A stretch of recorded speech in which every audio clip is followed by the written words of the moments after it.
Welcome to Guns and Gear Network, everyone. Appreciate you tuning in. Today we're going to take a look at the military PRC-68 or the PRC-68 handheld radio. Stay tuned.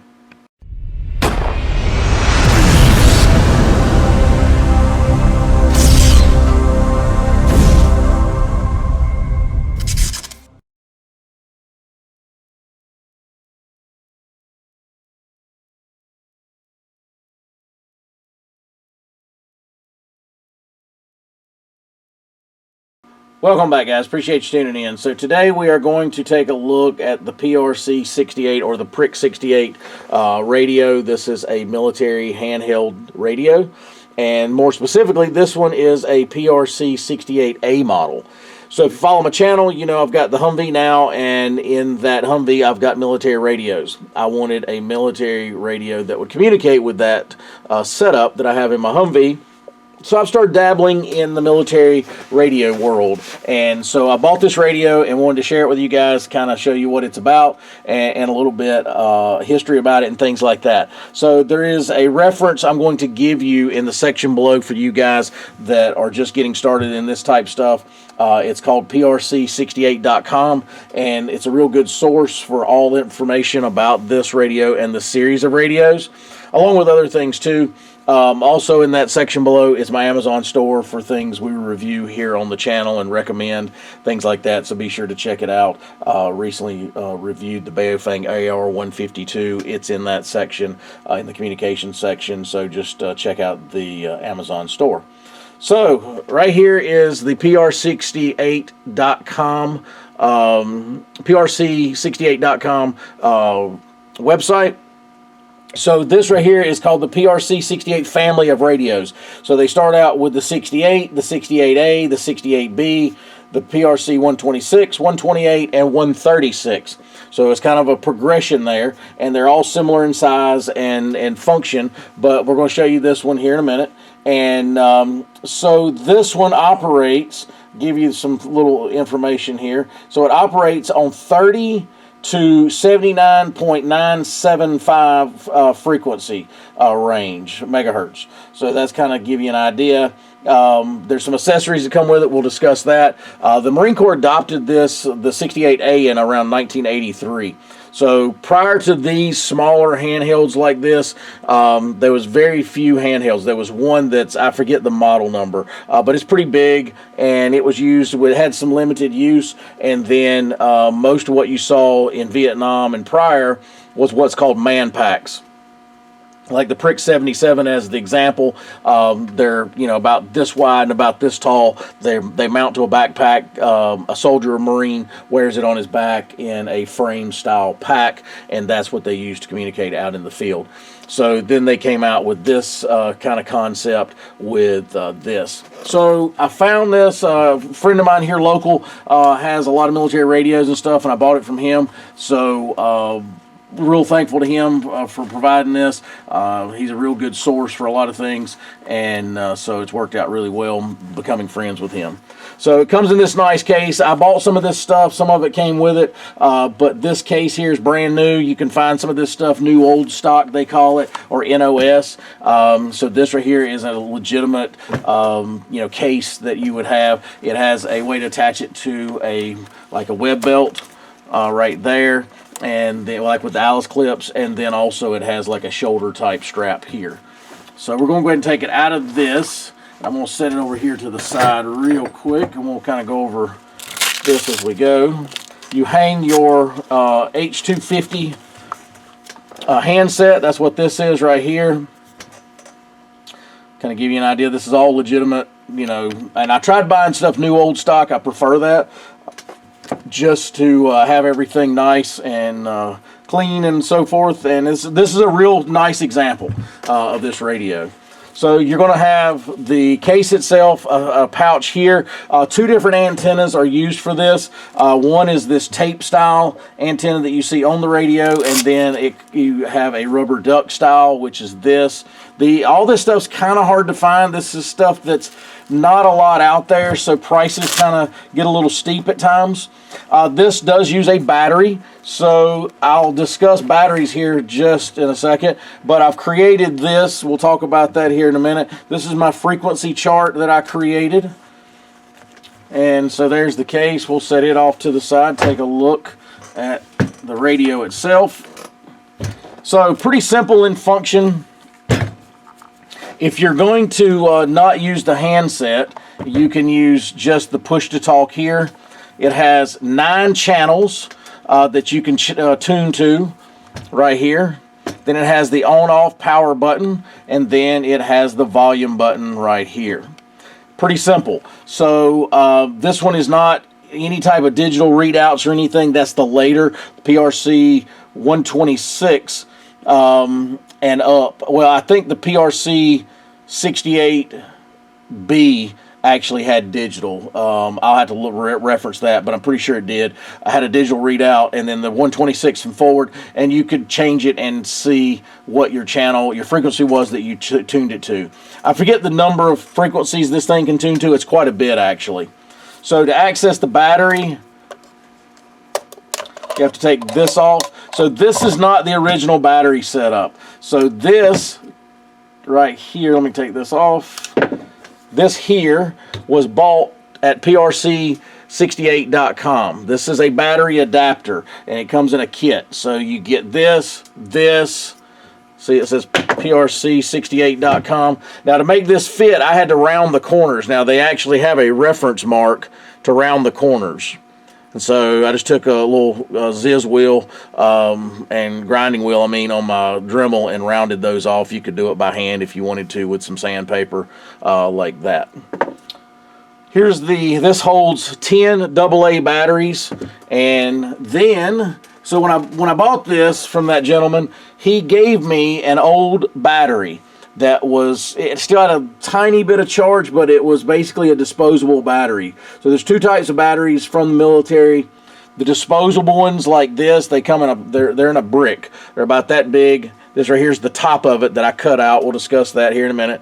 And then it plugs in right here, positive and negative, right here on your radio, and so forth. That's how it works.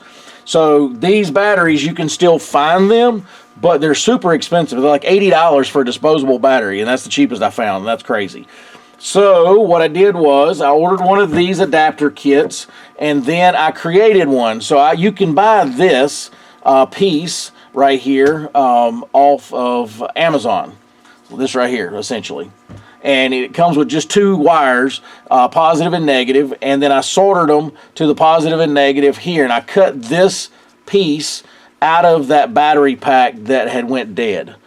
So I was a little leery about that. I may do a separate video if there's some interest. Just let me know, and I'll kind of show you what I did and the procedure I used.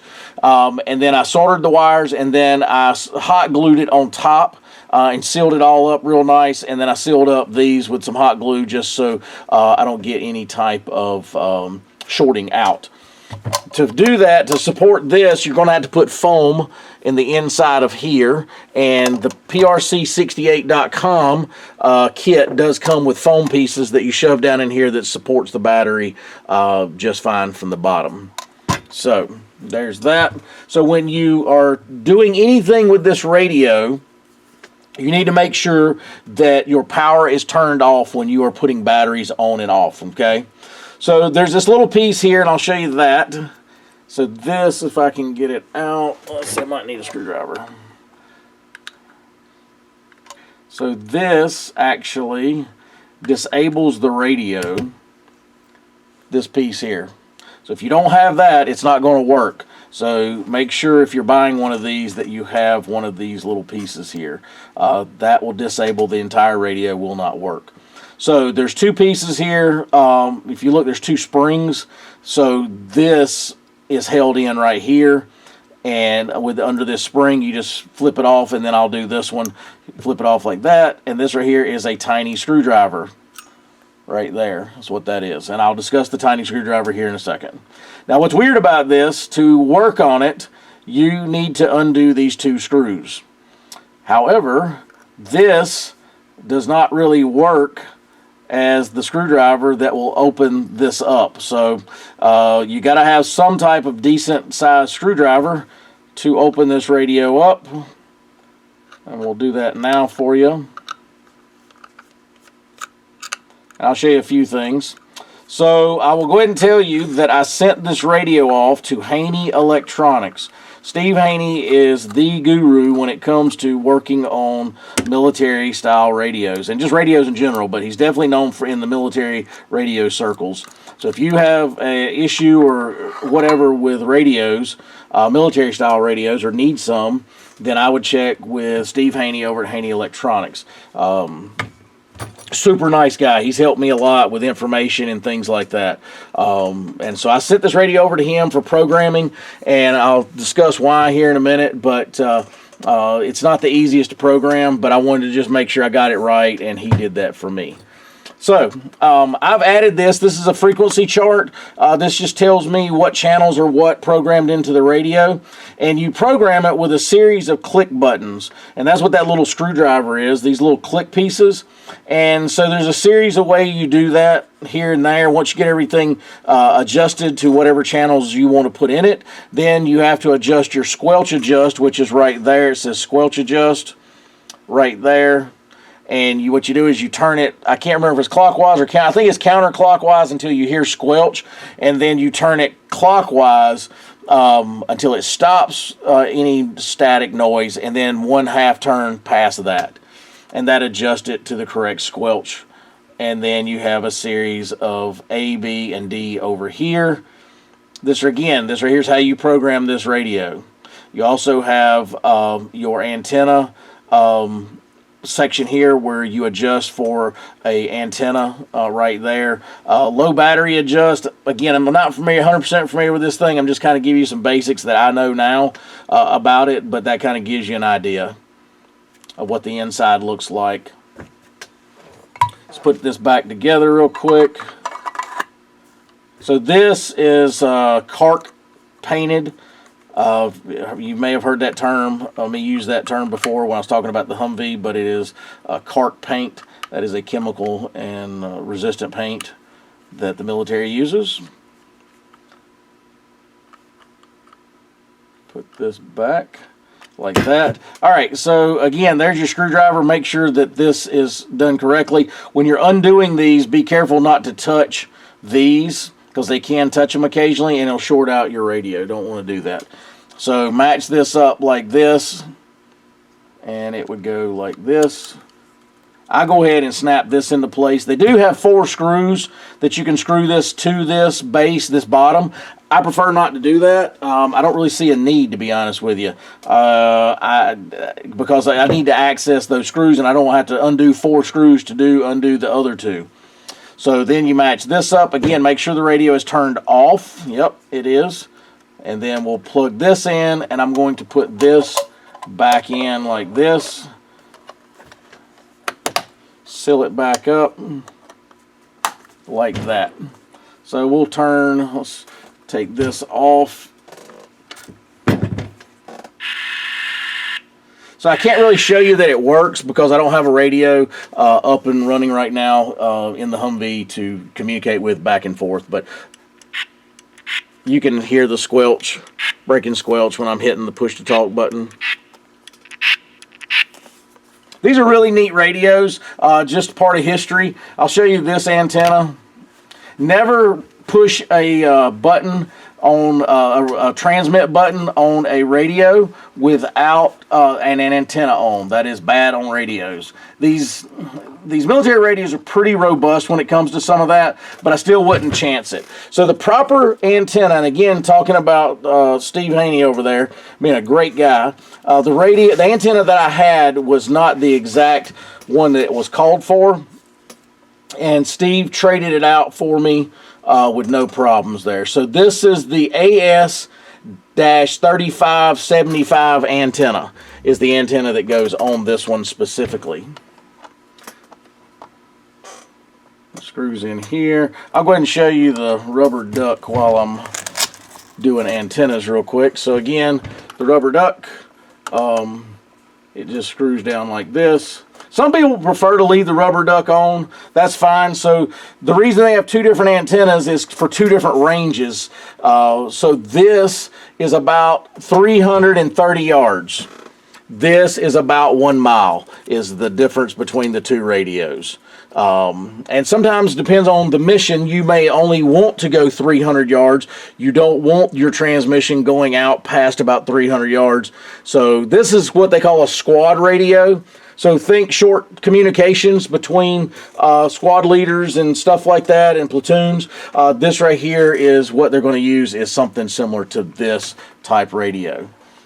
And this right here, again, dates back to about 1983. Going forward, they kept updating these family of radios on up through today, and they're using, you know, the Harris Thales type setup radios. Screw this back in. Yeah, it's a neat radio. I just love the history of military stuff in general, and I like the fact that now I can communicate with the oh, just FYI, if you've never heard this term, just make sure you're licking the right end that's not already got power run to it. So it's called lick it and stick it. So if you have problems with these connectors from the military, the old saying is lick it and then stick it. And then it, for whatever reason, it goes on. A little lube, I guess, causes it to go in easier like that. But this right here is a Magnavox manufacturer, and this product date on this one is 1984, is when this one was produced. So kind of give you an idea. Just a neat little radio. Again, I got a card here that I've laminated that I can keep in there. And then, so what it is 0 through 9 channels. And this right here tells me which frequency range, and that'll give you an idea what my frequency range is. I'll tell you the reason for my frequency range. So part of these are in the 6 meter band, so it's legal to transmit with ham license. Then if you notice this right here, the 51.225, that will not communicate with the RT524, but it will it'll communicate with the PRC-126 family of radios and up. So if a friend of mine had the PRC-126, which some of them do, then I can communicate with them if they only have that. And then I also have 40.045. It's just kind of an oddball that we stuck in there, but kind of give you an idea with frequency chain with the channels that I chose. But anyway, guys, cool piece of history here, and if you ever get into, you know, military radios, I highly suggest you take a look at something like this. Again, you're probably talking, depends on where you look, you're probably looking at you know, $400 to $800 price range for any of these type radios. Depends on the accessories, the condition, a lot of factors. Be very careful when you're buying military radios as far as they say it works. Well, how do they know it works? Did they actually get it to receive and transmit? Did it just break, squelch, and make some noise? That doesn't mean it works. So kind of be careful about some of that. You might say, well, it's in nice condition. They say that it breaks, squelch, or whatever. They assume it works. Never assume anything, as they say, remember? So just make sure that you're buying, because you don't want to spend $800 with a nice looking radio that doesn't work, and then you got to spend another $200 or $300 having somebody fix it, work on it, things like that. And parts and pieces, they can be hit or miss on some of this. Finding one of the antennas, and Steve Haney did have one of these, but finding one of those are kind of hard right now, but just kind of give you an idea. So anyway, guys, appreciate you tuning in. If you got any questions, post those below. If you've got any experience with the PRC-68 family of radios, be sure to chime in and talk to us about it. That would be greatly appreciated. And again, I'm learning at it myself, and so anything would be helpful to me as I'm trying to learn this military radio process. But anyway, guys, appreciate you tuning in. As always, like, share, and subscribe. Bring another video shortly. Have a great day.